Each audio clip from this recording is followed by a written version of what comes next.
This is Peter Morosky, the nurse, and today I want to talk about everything that we were robbed of in the Spectacular Spider-Man show. And I know many people have talked about this over the years, and there's plenty of great videos on it, but I want to get a bit of this action in for myself because I absolutely love the Spectacular Spider-Man show. It is my favorite superhero show of all time, and it's in my top 2 favorite shows of all time.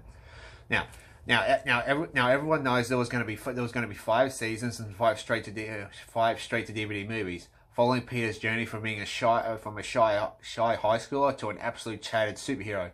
First of all, this show is going to bring in some of Spider-Man's most iconic gadgets. Some we have seen before in the '90s animated show, like the classic spider tracers, which of course are small spider-shaped devices that he puts on people to track them down later on. But the one I wanted to see the most that no other show or movie has ever done before, and lots of people might have forgotten about this, and that's the Spider-Mobile. That's right, Batman ain't the only one with a car. And if you're wondering why Spidey, someone who swings with webs, needs a car, in the comics, Peter thought the exact same thing, but he did it because someone offered him a car to help him promote toys and make money from it. Of course, Peter thought it was a stupid idea because he doesn't need a car, but he did this so he could pay for the bills, just like in the show, right? And so he can help Aunt May with the bills. And maybe after Norman's death, so someone approaches Spider-Man with this offer, and because possibly Peter's struggling to get money for his pictures, and because they think he's a murderer and all that, he decides to take this offer to help his Aunt May, and that would have let's be honest, that would have been really fun to see, like seeing Spider-Man in his own little car, and with that show's animation, that would have been absolutely funny and real good to watch. And I could definitely see Flash having a fanboy moment about how Spidey has a car, how his hero Spidey has a car, right? Because you know how much of a fanboy Flash is of Spider-Man is in this show. And we're also going to see how Peter makes his webs and how he can somehow keep making those, but somehow struggles to pay the bills. And so that would have been very interesting to see. Now, some things that were going to happen during the show is that we were going to see the classic boxing match between Peter and Flash, and this could have been a very funny moment. Maybe Sally makes fun of Peter about how a skinny geek can't beat Flash, and then Peter takes his shirt off, revealing his really red body, shutting her up and shocking everyone else, just like how in Invincible season 4 how Oliver's is saying how Thaddeus can't cover them because he's too old, and then Thaddeus just takes his shirt, he takes his robe off, and they show how jacked he is. That's what they could have done here with Peter, and of course maybe you could have had MJ flirt with him. And speaking of Flash, the show was also going to go into more details on why Flash stopped being Peter's best friend, and how this would have slowly, showed them getting back to being that kind of. In this course, would have showed Peter and Flash going back to that kind of friendship that they had when they were in the little kids' school, right? Well, so that, and then Peter and this could have also, and since they would have rebuilt his friendship by the time the college trilogy came along, then maybe you could have Peter asking Flash to be his best man when he marries MJ, just like in the comics. And it would have been a very satisfying seeing Flash find out that Peter is Spidey, and the one he worships is actually his best friend. Like, he's been friends with his hero since they were little kids. So that would have been a really good moment. And maybe Flash, maybe during this before he finds out Peter is Spider-Man, maybe Flash sticks up for Peter when Harry goes off on Pete for still taking pictures of Spider-Man after Spider-Man murdered his father, right? Because you know how Harry's just a little bitch in the show, in which. That's when I would love to see. I would love to see Harry get his karma for all the crap he's done in the other seasons. Now the villains, we were going to get so many iconic new villains. Of course, we're going to get some returning ones like Doc Ock and Green Goblin, but we're also going to get so many new ones or see introduced characters become those villains. The new villains we were going to see were Carnage, who we saw as a cameo in season 2. If you look really closely, you'll see Cletus in that little therapy group session that Electro and Doc Ock are in. And you can get Hydro Man, which we saw him for a bit in season 2, where he's doing this thing with Peter and Norman and Norman's assistant. And this could have created some development between Peter and MJ, because this could have been not exactly like how it was in the '90s show, but it could have showed how maybe Peter and MJ having troubles on struggling for their feelings for each other. Maybe Hydro Man comes in, and of course maybe MJ questions her feelings with Peter, starts liking him, but then it could just led to them teaming up to stop Hydro Man, which would have been awesome to see. And also you're going to get the classic ones like Kingpin, the Prowler, the Jackal, Dr. Warren. Yeah, if you know anything about him, he was from that infamous Clone Saga from the comics. Then you get the Hobgoblin, Scorpion, Morbius the Vampire, which would have been awesome to see. Maybe you could have introduced Blade into this somehow. Also with Kingpin, you could have bring in Daredevil as well. Then you could have Mr. Negative, the Puma, and maybe even the Spot. So many villains so there were so many villains we were going to get to see in this, and I can only imagine how awesome Peter's fights with them would have been. If you've watched the show, the fight scenes in this are really well done. So the fights with these guys would have been just as good. Plus, not only that, plus we're going to get all the fights with returning villains like Doc Ock, Sandman, Kraven, Electro, Rhino, the Shocker, Tombstone, and of course Green Goblin. And of course, seeing a final showdown between Peter and Norman, and possibly at the end of season 5, it could be like their final fight in Spider-Man 1.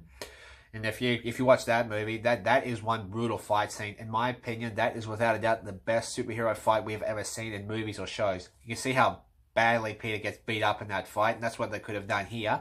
And maybe at the end, just like in that one, maybe Norman threatens to kill MJ and Aunt May, and then you see Peter go up and goes nuts like how he did in the show.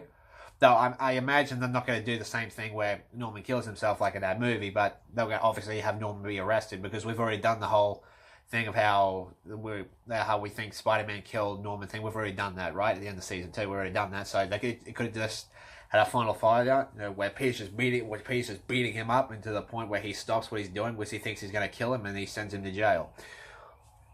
Oh, and also during these 5 seasons in these movies, we were also going to get a backstory on Peter's parents, Richard Parker and Mary Parker, and maybe seeing them possibly be spies and work for S.H.I.E.L.D. like they were in the comics, and maybe they were friends with Wolverine. Because fun fact, Wolverine was there when they found out that they were pregnant with Peter. So that's a little fun nod. So maybe they could have introduced Wolverine like that. Who knows?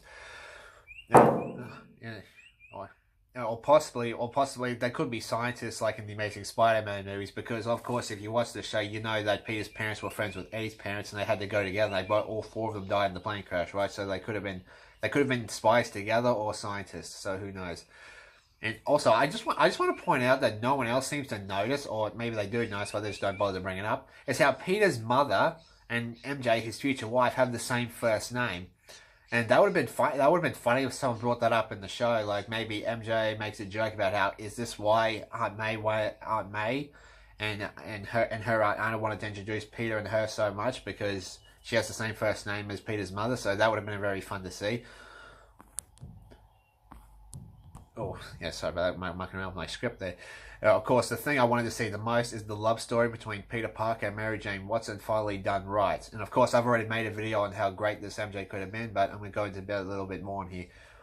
From what I can tell, they were going to do their own version of Spider-Man Parallel Lives, which is an extremely awesome comic, and it will show why these two are just perfect for each other.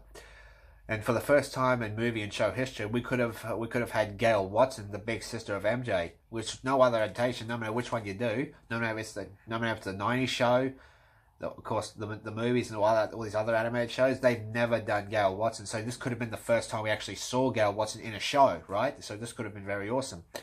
And of course, this shows them why MJ was afraid of being in a committed relationship, because of what happened between her parents. If you know anything about the parents, there was a pretty messed up marriage after they had the kid, after they had Gail and MJ, and possibly her sister having a troubled relationship like she did with in the comics. Like in the comics, Gail had a trouble with her fiance or husband, I think, Timmy, because he wanted to be like a famous writer or something, and he was stuck looking after Gail and two kids, right? And then he just ran out, and then he just booked off, and this of course triggered MJ, right? And then in the comics, their mother died, so this triggered MJ to go live with Aunt May, and well, of course, she got introduced to Peter. And of course, and then in the show, this could have been the case in the show, and then we could have seen MJ overcoming this, as she sees how Peter is the only one who can understand her, because they both hide who they are from the world. From the world, right? So MJ has her own little mask. How she has that little party girl thing that she's got going on. Peter, of course, hides who he is behind the mask of Spider-Man, right? So this could, and this of course, leads to them falling in love, and Peter moving on from Gwen, right?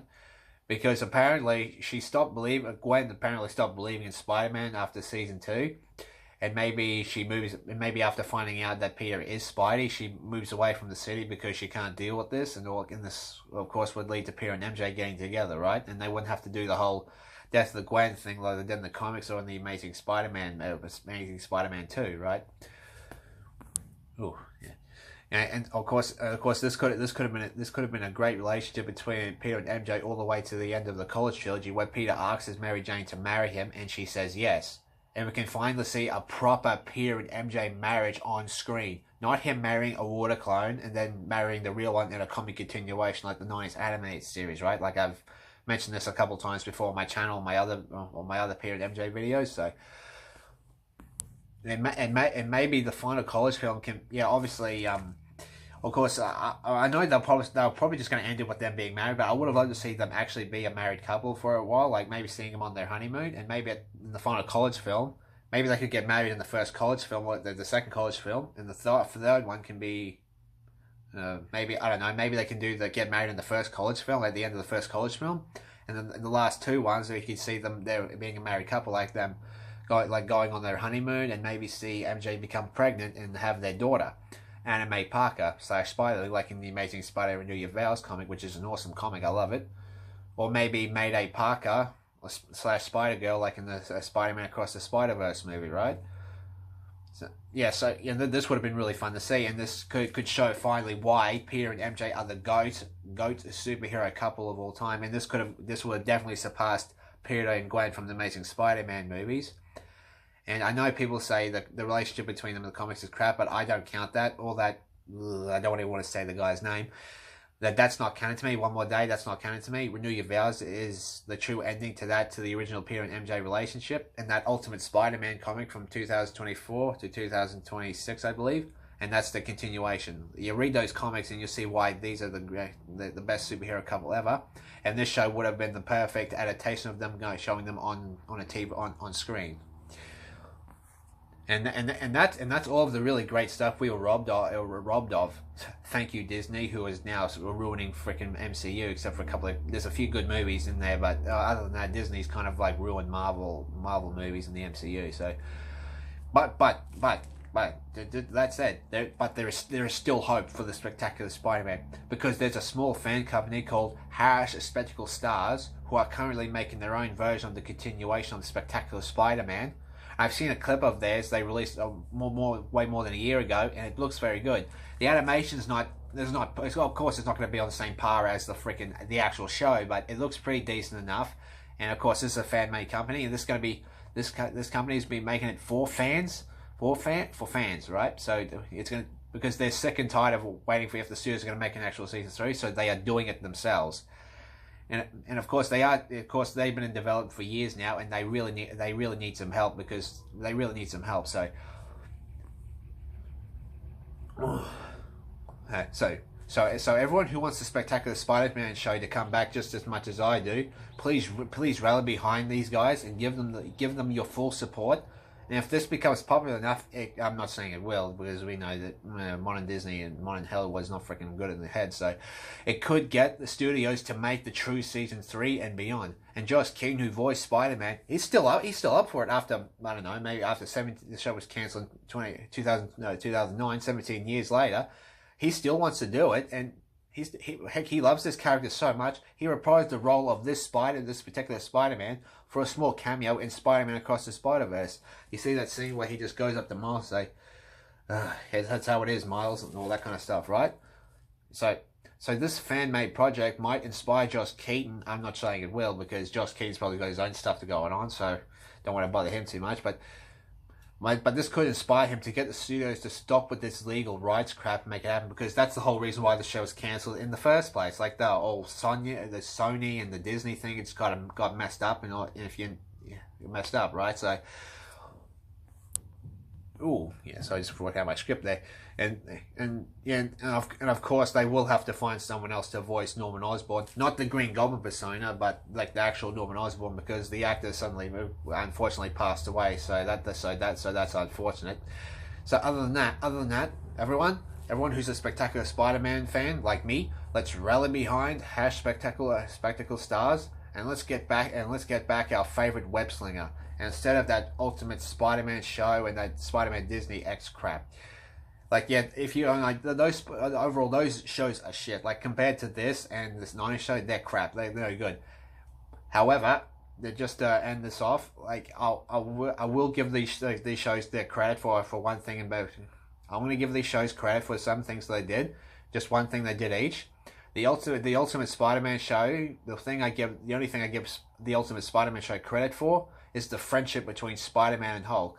Right, so something that no movie or show has ever done before. Because if you read the comics, Spidey and Hulk, they have a really great friendship, and unfortunately, Ultimate Spider-Man does do a great job of their friendship. Right, like they rally. You understand why these guys are friends. So, at least until this is the only adaptation we get of their friendship. Let's see what happens in Spider-Man Brand New Day. We're going to have to see Spider-Man and Hulk interacting each other properly for the first time in the MCU. So. And yeah, okay. You can say what you want about Ultimate Spider-Man, but at least it has some fun to it. But let's be honest, Spider-Man Disney X or whatever the hell you want to call it, it's complete crap. Like, the show's crap. The only thing I ever give that show ever credit for is that, while she's not as good as Spectacular Spider-Man 1, but the MJ in Spider-Man Disney X is pretty decent. We didn't get enough of her, unfortunately. It's like, she was introduced too late into the show, but for the time we saw her, she was pretty decent. She's the only one who's not a freaking annoying geek like all the other characters. So, and she does get together with Peter at the end of the season, at the end of the show. So that's literally the only thing I give the show credit for. Other than that, that's dog shit. And so let's like I said, let's rally behind #Spectacle Stars, and let's get the show back on the road. So, and give these people a hand, because I hear these companies are struggling to hire. Last time I heard, so anyone who has like animation experience or voice acting experience, please go to them. And like I said, let's bring back the best superhero and Spider-Man show to ever exist. This has been Peter Morosky, the Nurser. If you like this, please like and subscribe. And also, if you want to know why Mary Jane Watson from the Spectacular Spider-Man show is the GOAT Spidey love interest, please check my video out on her on my channel that I made a while ago. Thank you and have a great day.